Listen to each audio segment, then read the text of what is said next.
ಅರೆ ಕಡಿಮೆ ಹಾಕು ಆದ್ರೆ ಅಸಲಿ ಹಾಕು. MDH ಕಾಶ್ಮೀರಿ ಕೆಂಪು ಮೆಣಸಿನ ಪೌಡರ್. ಇನ್ನು ಪಾಕಿಸ್ತಾನ ನೀರಿಗಾಗಿ ಭಾರತದ ಬಳಿ ಅಂಗಲಾಚ್ತಾ ಇದ್ರು ಶಕ್ತಿ ಪ್ರದರ್ಶನ ಮಾಡೋದಕ್ಕೆ ಪಾಕ್ ಪ್ರಧಾನಿ ಅಂತೂ ಮುಂದೆ. ಹೀಗೆ ಶಕ್ತಿ ಪ್ರದರ್ಶನ ಮಾಡೋದಕ್ಕೆ ಹೋಗಿ ಭಾರತದ ಪ್ರಧಾನಿಯನ್ನ ಅನುಕರಣೆ ಮಾಡೋದಕ್ಕೆ ಹೋಗಿ ವಿಶ್ವದ ಮುಂದೆ ಮತ್ತೊಮ್ಮೆ ಕಾಮಿಡಿ ಪೀಸ್ ಆಗಿದ್ದಾರೆ.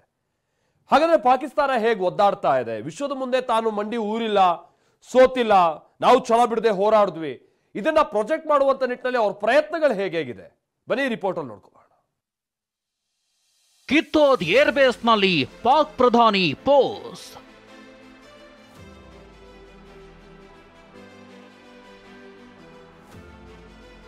ಒಣ ಶೋಕಿ ದೇಶ ಊರ್ ಬಾಗಿಲಾಕಿದ್ರು ನೌಟಂಕಿ ಆಟ ನೋಡಿ.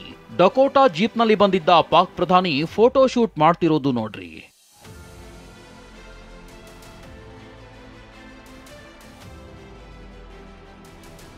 ಅದ್ಯಾವಾಗ ಪ್ರಧಾನಿ ಮೋದಿ ಪಂಜಾಬ್ನ ಆದಂಪುರ ವಾಯುನೆಲೆಗೆ ಭೇಟಿ ನೀಡಿದ್ರು ಪಾಕಿಸ್ತಾನಕ್ಕೆ ಉರಿ ಹೊತ್ತುಕೊಂಡಿದೆ.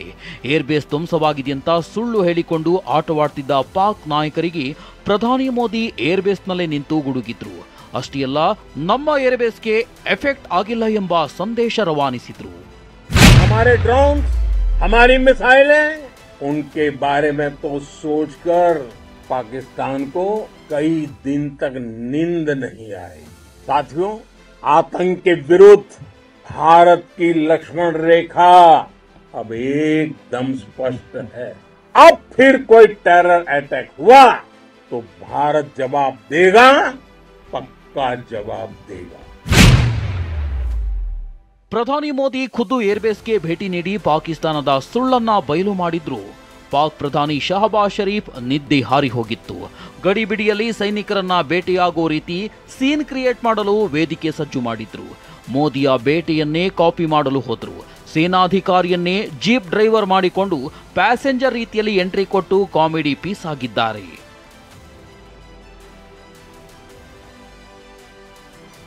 ಆದಂಪುರ ಏರ್ಬೇಸ್ಗೆ ಭೇಟಿ ನೀಡಿದ್ದ ಪ್ರಧಾನಿ ಮೋದಿ ಭಾರತ್ ಮಾತಾ ಕಿ ಜೈ ಅಂತ ಘೋಷಣೆ ಕೂಗಿ ಸೈನಿಕರನ್ನ ಹುರಿದುಂಬಿಸಿದ್ದು ನಾವು ನೋಡಿದ್ದೇವೆ.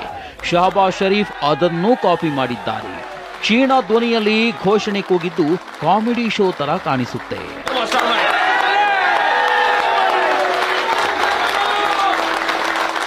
ಬಯಲು ಪ್ರದೇಶದಲ್ಲಿ 2-3 ಯುದ್ಧ ಟ್ಯಾಂಕರ್ಗಳನ್ನ ಹುಲ್ಲಿನಿಂದ ಸಿಂಗರಿಸಿ ಟ್ಯಾಬ್ಲೋ ರೀತಿಯ ಒಂದು ವೇದಿಕೆ ಸಜ್ಜು ಮಾಡಿದ್ದಾರೆ. ಆದರೆ ಅದರ ಮುಂದೆ ನಿಂತು ಭಂಡ ಭಾಷಣ ಮಾಡಿದ್ದಾರೆ. ನೀವು ನೋಡಲೇಬೇಕಾದ ಅತಿ ದೊಡ್ಡ ಕಾಮಿಡಿ ಏನಂದ್ರೆ ಯುದ್ಧ ಟ್ಯಾಂಕ್ ಮುಂದೆ ಪ್ರೈಮ್ ಮಿನಿಸ್ಟರ್ ಆಫ್ ಪಾಕಿಸ್ತಾನ್ ಎಂದು ಬರೆದಿರೋದು. ಜಗತ್ತಿನಲ್ಲಿ ಎಲ್ಲಾದ್ರೂ ಟ್ಯಾಂಕರ್ ಮೇಲೆ ಪ್ರಧಾನಮಂತ್ರಿ ಅಂತ ಬರೀತಾರ? ಇದೆಲ್ಲ ಬಿಟ್ಟಿ ಶೋ ಅನ್ನೋದು ಸ್ಪಷ್ಟ. ಮೈದಾನದಲ್ಲಿ ನಿಂತು ಟ್ಯಾಂಕರ್ ಮೇಲೆ ಪೋಸ್ ಕೊಡೋ ಗತಿಗೇಡು ಪಾಕ್ ಪ್ರಧಾನಿಗೆ ಬಂದಿದ್ದು ಆ ದೇಶದ ದಯನೀಯ ಸ್ಥಿತಿ ತೋರಿಸುತ್ತೆ.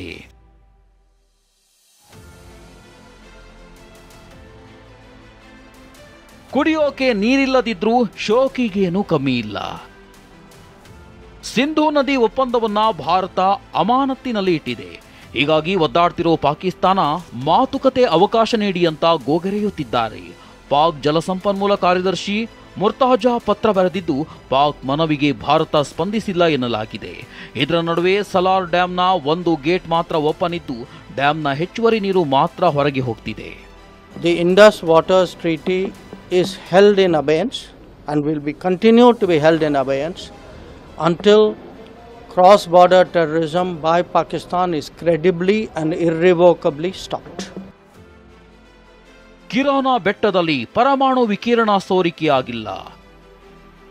ಪಾಕಿಸ್ತಾನ ಕಿರಾನ ಬೆಟ್ಟದಲ್ಲಿರುವ ಅಣುವಸ್ತ್ರವನ್ನ ಟಾರ್ಗೆಟ್ ಮಾಡಲಾಗಿತ್ತು ಎಂಬ ಗೊಂದಲಕ್ಕೆ ಅಂತಾರಾಷ್ಟ್ರೀಯ ಪರಮಾಣು ಶಕ್ತಿ ಸಂಸ್ಥೆ ತೆರೆ ಎಳೆದಿದೆ. ಕಿರಾನ ಬೆಟ್ಟದಲ್ಲಿ ಪರಮಾಣು ವಿಕಿರಣ ಸೋರಿಕೆಯಾಗಿಲ್ಲ. ಪಾಕ್ನ ಸರ್ಗೋಧಾ ವಾಯುನೆಲೆಯ ಮೇಲೆ ದಾಳಿಯಾಗಿದೆ. ಇದರಿಂದ 20 ಕಿಲೋಮೀಟರ್ ದೂರದಲ್ಲಿರುವ ಅಣುವಸ್ತ್ರ ಗೋದಾಮಿಗೆ ಹಾನಿಯಾಗಿಲ್ಲ ಎಂದಿದೆ. Bureau report, TV9. MDH ನ ಕಿಚನ್ ಅಲ್ಲಿದ್ರೆ ನಾವು ಎಲ್ಲವನ್ನು ಮಾಡಬಹುದು. ಬೆಂಗನ್ ಕಾ ಬರ್ತಾ, ಆಲೂ ಗೋಬಿ, ಭಿಂಡಿ ಮಸಾಲಾ, ಇನ್ನೂ ಬಹಳಷ್ಟು. MDH